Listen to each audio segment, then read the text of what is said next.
What's going on, everybody? In the last quarters video, someone did ask in the comments section which ratings apply to match coverage. And for a while now, we've had the idea that zone coverage rating applies before the match happens. When the snap happens and the players are looking for which player they're going to match to, zone coverage applies. And then once they have determined who they're matching to, man coverage applies thereafter.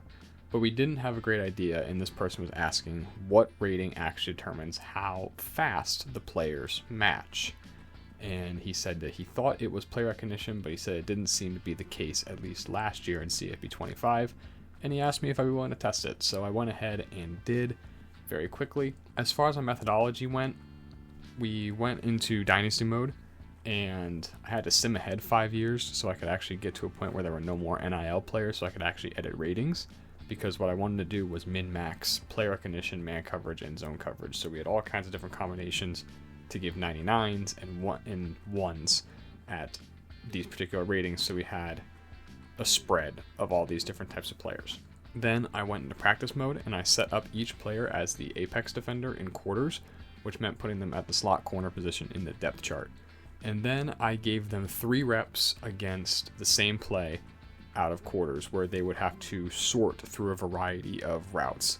Number 1 on the route was running a shallow, number 2 was running a corner, and then the running back out the backfield was running to the flat. So if you watch the quarters video and you understand the calls that would be made in the game, we would have an under call coming on number 1 running his shallow, and then possibly also a push call coming for the back going out to the flat.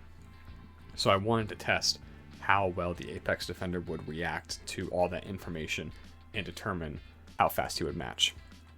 As far as what I did to determine this time, I went from the snap of the ball to the first moment when clicking through second by second that I could recognize that he had reacted to a certain route and was pursuing that route. So typically when he stuck his foot in the ground and started going forward or driving towards a certain route, that's when I would stop the clock, and I took that time. I wasn't paying attention so much to whether or not he made the right decision, because I understood that there was a shallow and a push call that could both be made, and they would both technically be right depending on the situation. So I just wanted to see how fast the players would react to the routes in front of them and determine who they were going to match to. And I gave them 3 reps. Wasn't the hugest sample size, but it was still good enough for me to get an average time on all of those reps. As far as the results, you can see them right here. Obviously, the player with 99s everywhere was the best. And I should also mention, I went in and edited these players' athleticism ratings. I gave them 99s for all the athleticism ratings as well as awareness. And I made them all 6 feet tall and 200 pounds. To just try and limit the amount of other variables that could impact how quickly they react and how fast they're moving on the field.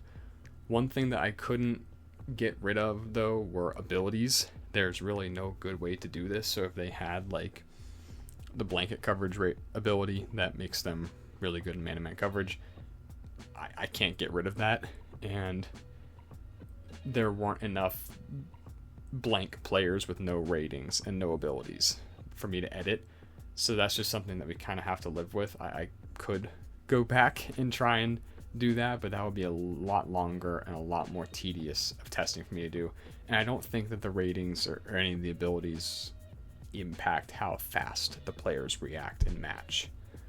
But as far as the results here,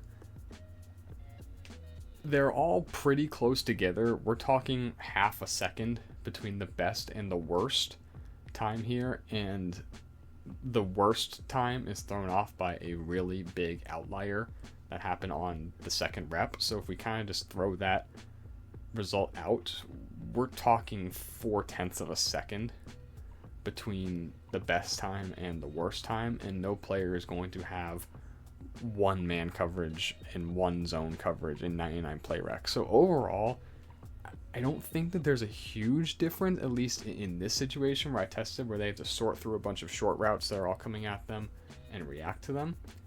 But I did go ahead and I ran R-squareds on all three of the key ratings here: player recognition, man coverage, and zone coverage. If you don't know what an R-squared is, it's very simply just looking to see and asking the question, what percentage of our data can be explained by this variable that we've selected. So I went in and I selected the times because those were dependent on the ratings. I would select the times and then select the rating that I wanted to test for, and it would spit out a number, and the number it spit out is the percent value that can explain how much this rating affects the result.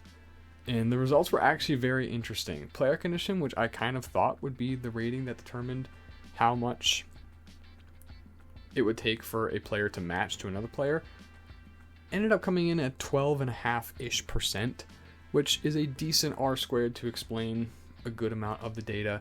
Man coverage only 1.35%, so man coverage entirely useless, which kind of makes sense because that only applies after the match has occurred, and we're testing everything up to the match.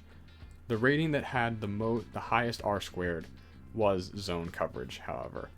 Almost 50% of our data can be explained through the variation in the zone coverage rating. So if you're looking to see just how can we get my defenders to match as fast as possible, some combination of player recognition and zone coverage is the way to go. Everything after that, though, you want man coverage. So if you're looking to upgrade your players in your dynasty, you definitely want well-rounded corners. But if you're prioritizing stopping short routes and matching the players quickly, you want to combine player recognition and zone coverage. This is a really, really short video, but I wanted to get this out. I will definitely love to hear what you guys have to say in the comments, and if you want me to test out more ratings and more situations, definitely let me know. I will gladly do it. I love taking down data and testing it and seeing what kind of information we can find, because this really surprised me. I didn't expect zone coverage to impact match coverage as much as it did. So definitely go ahead, like and subscribe if you want to see more and if you enjoyed, and I will catch you later.